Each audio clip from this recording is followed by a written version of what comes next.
Hello everyone, it's Bob Buter with the Yoga Life Institute Meditation for Your Type course. We're covering lesson 14 this week in this video, where we're taking mindfulness a step further, being mindful of thoughts. The immediate question should be, where do feelings end, which would be last week's lesson, and thoughts begin?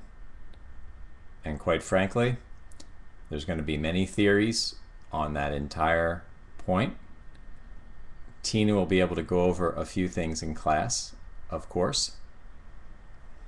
And I want to step us back and address that type of issue from a larger perspective and say that what we did in lesson 13 could be the material for 3 or 4 months of practice. For that matter, any of the lessons in the course that we've done, the breathing meditation, the visualization, the mantra, etc., any one of those practices could have been experimented with for months at a time. So I like to ground us with the purpose of the course every so often and remind you that we're wanting to experiment in this 16 weeks so that you'll learn some interesting lessons about meditation from each of the different types, and then hopefully feel very confident that one specific path will be there for you to follow.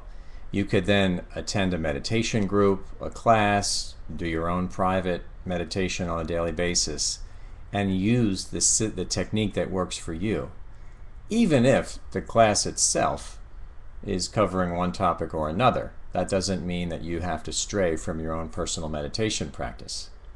So certainly feel free to participate in our yoga and meditation course, for example, on Thursdays, and whatever the discussion is, you're welcome to just do whatever meditation that you're doing and be with other people. Now, being more specific about this point on thoughts, the one part of the lesson that I was going to highlight a little bit was the chart, as you'll see in the text when you read the email, that discusses experience and then what happens when we have an experience in terms of essentially a reactionary behavior, which is based on past thoughts, quick interpretations, our basic essential bias. And the list that we have here is that there's an experience, there's an interpretation, there's a belief that supports that interpretation, there's a dogma and an action. And it kind of flows out that way, where our actions then are almost push button, that when a certain circumstance happens, we become very predictable in our actions. And then some days we're happy, some days we're sad, based on how we interpret all the experiences. But we never get out of that trap. The mindfulness approach, again, which is similar to many forms of meditation, it's almost as if you say, I'm a meditator, and the skill that I've derived from my practice, you see, what is the benefit of the practice? Not necessarily being good at one particular meditation. And that would be in part having this mindful insight where an experience happens and I observe it. I understand it. I don't need to jump to any conclusion. So it's almost a belief of no belief. It's an interpretation that acknowledges what my first gut reaction might be. So I get into the traffic jam. I'm driving along happily, almost at my destination, and then there's a traffic jam. There's an experience. Do I act like the crazy person and start hitting the steering wheel and blaming all the drivers? Or do I step back and say, a traffic jam. What do I do now? And then you have a choice, and then you have a freedom. So that might be what we would say would be one of the takeaways from this lesson 14, in that we're really stressing the ability to see how your mind reacts and then choose to go with it or go another direction.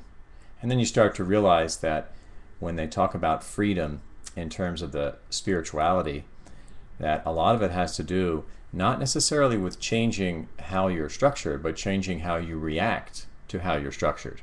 And when I say you being structured, I mean the structure of how your mind is operating, how you're relating to reality.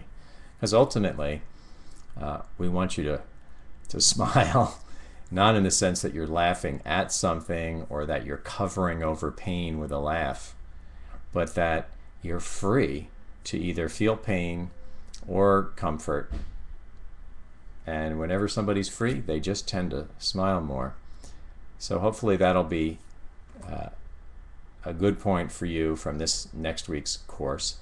And just as a quick sidebar, in the springtime, I mentioned this in a message to our larger group that you may have heard, but during the spring, the days change, right? The sun starts to come up a little earlier. Of course, in June, it'll be much earlier. The days are much longer. And you start to go outside more, and suddenly you may feel as if you have less time for your meditative practice. And a few things that you can do is just step back and look at your schedule and see what you can retweak, if you will, or reschedule. Maybe do a meditation outside so you're getting outdoor time, but you're still quieting your mind. Because once somebody is interested in meditation, the power of the momentum of that daily practice is unparalleled. It's not that we can force somebody to want to do meditation, but once you're there, it is certainly a beautiful thing, and I hope you can keep up with it as the weather changes and gets warm, and that we do kind of shift our living from the more indoor, quiet mode, which is very conducive to meditating, to the more outdoor.